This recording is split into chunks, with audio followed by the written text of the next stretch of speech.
மதத்தின் பயன். தர்ம அர்த்த காம மோக்ஷங்களுக்கு சாதனமாக இருப்பது மதம். இந்த நான்கையும் புருஷார்த்தங்கள் என்பார்கள். தர்மம் என்பதை தமிழில் அறம் என்பார்கள். அர்த்தம் என்பதை பொருள் என்று சொல்வார்கள்.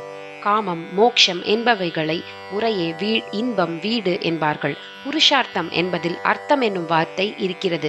முன்பு சொன்ன நான்கிலும் தர்மத்திற்கு அடுத்ததாக ஓர் அர்த்தம் இருக்கிறது. அர்த்தத்தில் என்றால் வேண்டுமென்று நினைத்தல். புருஷன் அதாவது மனிதர்களாகிய பிறந்தவர்கள் தமக்கு வேண்டுமென்று எவைகளை நினைக்கிறார்களோ அவைகள்தான் புருஷார்த்தங்கள். எதை மனிதன் வேண்டுமென்று நினைக்கிறான்? பொதுவாக நாம் உள்ள பக்குவ குறைவான நிலையில் பணமும் பொருளும் தான் வேண்டுமென்று நினைப்பதால் இதற்கே அர்த்தம் என்ற பெயர் வந்துவிட்டது. பொருளாதார நூலை அர்த்த சாஸ்திரம் என்கிறோம். ஆனால் நம் ஆச்சாரியாலோ இந்த அர்த்தம்தான் பெரிய அனர்த்தம் என்று பஜகோவிந்தத்தில் சொல்லிவிட்டார்.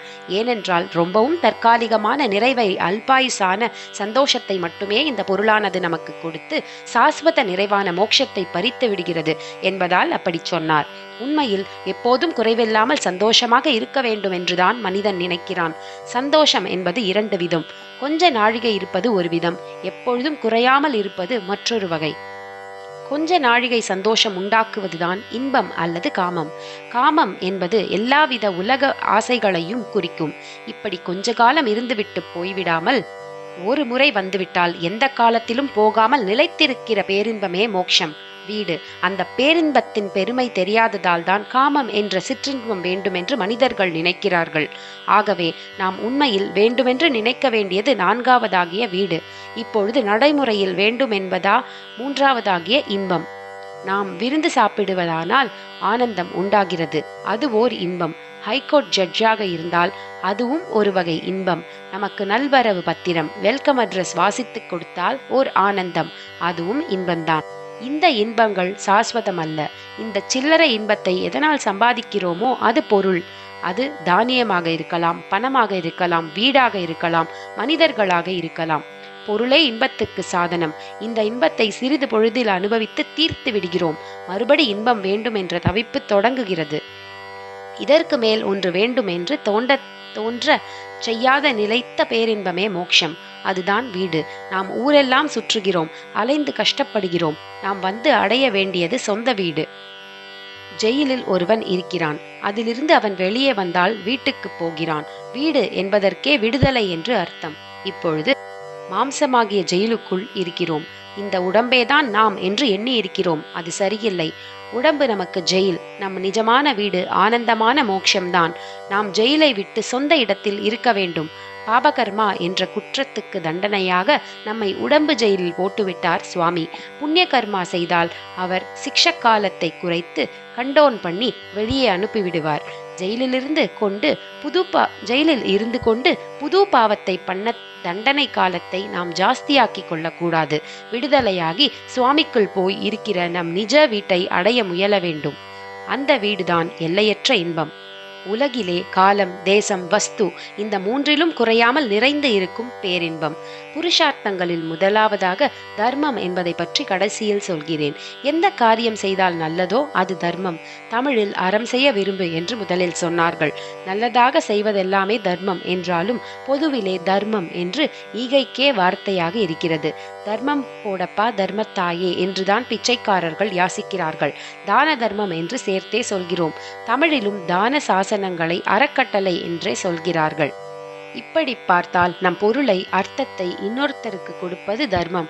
ஆனால் கொடுப்பதற்கு வேண்டிய பொருள் நமக்கு எப்படி கிடைக்கும்?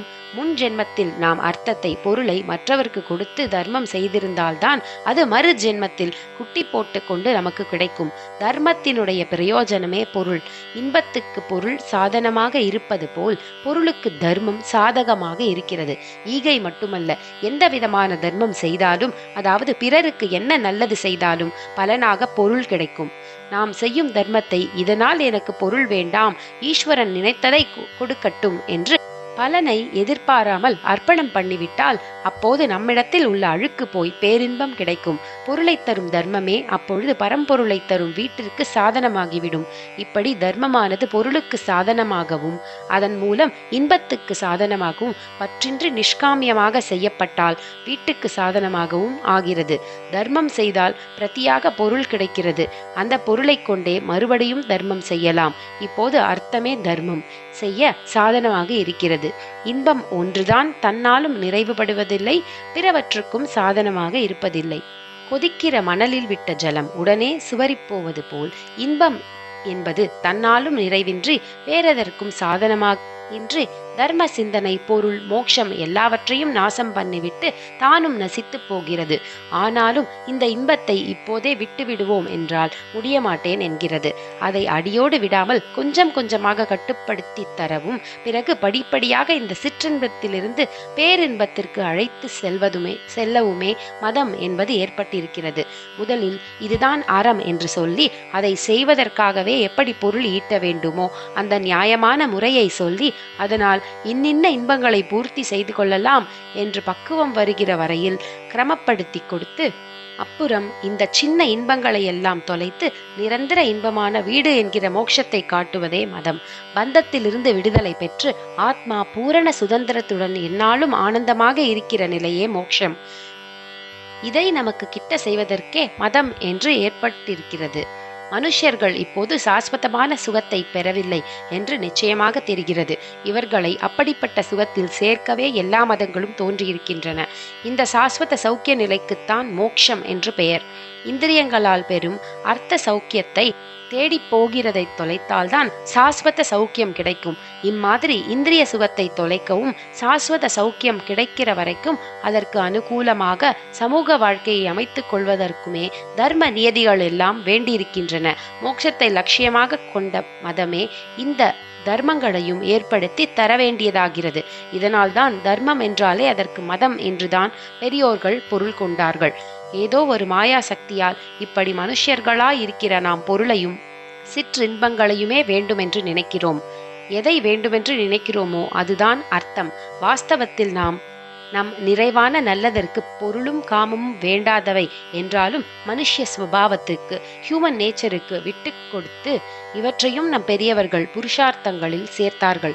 ஆரம்பத்திலேயே எல்லா காரியங்களுக்கும் அடிப்படையாக தர்ம உணர்ச்சியை உண்டாக்கி கொண்டு விட்டால் அப்புறம் பொருளும் காமமும் கூட நம்மை ஒரேடியாக கெடுத்து விடாதபடி இவற்றை கட்டுப்பாட்டில் அளவறிந்து வைத்திருக்கும் என்பதால் தர்மத்தை முதல் புருஷார்த்தமாக சொன்னார்கள்.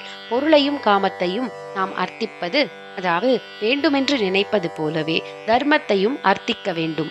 அப்போது அது பொருள் இன்பம் இவற்றின் விஷப்பல்லை பிடுங்கிவிடும். முடிந்த முடிவாக நாம் அர்த்திக்க வேண்டிய வீட்டில் நம்மை சேர்த்துவிடும்.